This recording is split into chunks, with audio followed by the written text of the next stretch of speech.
जय भगवान श्री कृष्ण जी। वो कौन भगवान हैं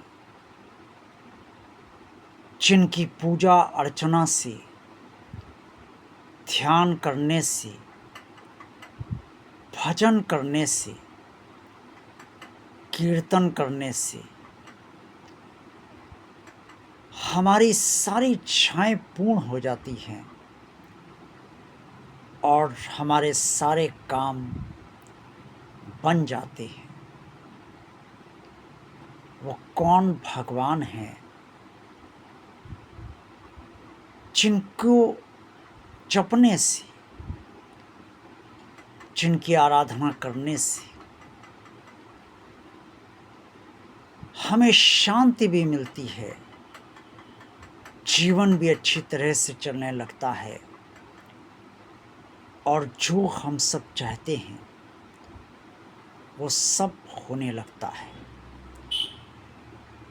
जीवन से दुखों की कमी होने लगती है और सुख धीरे धीरे बढ़ने लगते हैं। जो स्थिरता जीवन में होती है वो स्थिरता में बदलती जाती है। वो कौन भगवान है जिसको हम आज तक नहीं समझ पाए और जिसे हमने समझने का प्रयास भी नहीं किया। वो कौन परमात्मा का स्वरूप है जो चाहता है कि उसकी संतान उसे पूजे और वो संतानों के सारे दुखों का हरण करे। आप सोच रहे होंगे कि मैं किस भगवान की बात कर रहा हूँ, क्योंकि सामान्यतया भगवान तो आप उसी को मानते हैं जिसे लोग ईश्वर भी कहते हैं, परमात्मा भी कहते हैं, गॉड हिंदी इंग्लिश में कहते हैं और राम को भी भगवान माना जाता है, कृष्ण जी को भी भगवान माना जाता है, शिव जी महादेव जी को भी भगवान माना जाता है। तो क्या इन सब के अलावा भी कोई और भगवान है? ये प्रश्न आपके मन मस्तिष्क में उभर सकता है और अगर ये प्रश्न उभरता है तो आपको बहुत कुछ चिंतन और मंथन करने पर भी विवश कर देगा। मैं चाहता हूं कि ये प्रश्न आपके भीतर उत्पन्न हो और आप सोचें कि क्या कोई ऐसा ईश्वरीय स्वरूप है, साकार रूप है, जो आपकी सारी मनोकामनाएं पूर्ण कर दे, सारी इच्छाएं पूर्ण कर दे, आपके सारे काम होने लगे, आपकी सारी समस्याओं का समाधान हो जाए और वो सब कुछ हो जो आप चाहते हैं। अब आप सोचेंगे कि मैं आपको अब तक क्यों नहीं बता रहा हूँ कि वो भगवान का ईश्वरीय स्वरूप कौन है। तो ध्यान से सुनिए और ध्यान से समझिए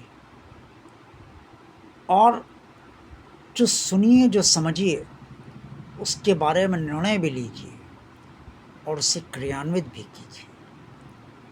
तभी आपकी सारी मनोकामनाएं, सारी इच्छाएं पूर्ण हो पाएंगी और आपके सारे काम बन पाएंगे। यूँ तो भगवान को हम सब ने देखा ही नहीं। किसी ईश्वरीय स्वरूप के दर्शन बहुत विरले लोगों को ही हुए। तो फिर किस भगवान का स्मरण किया जाए और किसका ध्यान किया जाए? एक तो आप जिसमें आस्था रखते हैं उनका पूजन करते रहिए, ध्यान करते रहिए, वैसे ही करिए जैसे आप उनकी आराधना करना चाहते हैं, करते रहिए। अब जिस भगवान की बात मैंने आपसे कही है जिससे सब कुछ आप प्राप्त कर सकते हैं। वो भगवान वो है जो कण-कण में विद्यमान है, सब तरफ व्याप्त है और सब तरफ विराजमान है। हमारे भीतर भी है, हमारे शरीर के बाहर भी है, सारे प्राणियों के भीतर विराजमान है, जिसका नाम परम परमात्मा है, परब्रह्म परमेश्वर है और जिसे ब्रह्म भी लोग कहते हैं। वेदों ने कहा है कि कोई ब्रह्म ऐसा है जो सबको चलाता है। ये कहकर वेद खामोश हो जाते हैं। परब्रह्म परमेश्वर को आज तक कोई नहीं समझ पाया, लेकिन परब्रह्म परमेश्वर ही, जिसे विधाता भी कहा जाता है, विधि का विधान जो बनाता है वही विधाता है। और वो विधाता जिसका पर्यायवाची शब्द परब्रह्म परमेश्वर है, उसकी आराधना हम सबको करनी ही चाहिए। और उसकी आराधना करने का एक छोटा सा नाम का जाप करना है, और वो है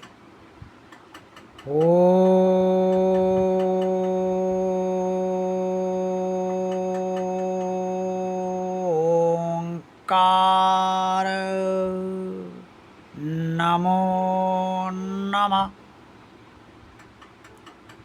इस मंत्र का जाप थोड़ा सा जल, थोड़ा सा भूख, कुछ पुष्प रखकर, धूप बत्ती जलाकर,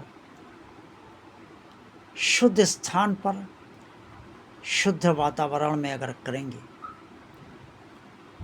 और जाप करने के बाद जो भी आप उससे कहेंगे वो अवश्य संपूर्ण होगा, समय लगने के साथ संपूर्ण होगा, शांति आपको अवश्य मिलेगी और आपको लगेगा कि एक अदृश्य शक्ति जो पवित्र है, शुद्ध है, सात्विक है, परमात्मा है, वो आपको अपने सानिध्य में ले चुका है और निरंतर गहराई से अपने में लेता भी जा रहा है। क्यों ना आप इसी परम परमेश्वर भगवान की शरण में चले जाएं। जय भगवान श्री कृष्ण जी।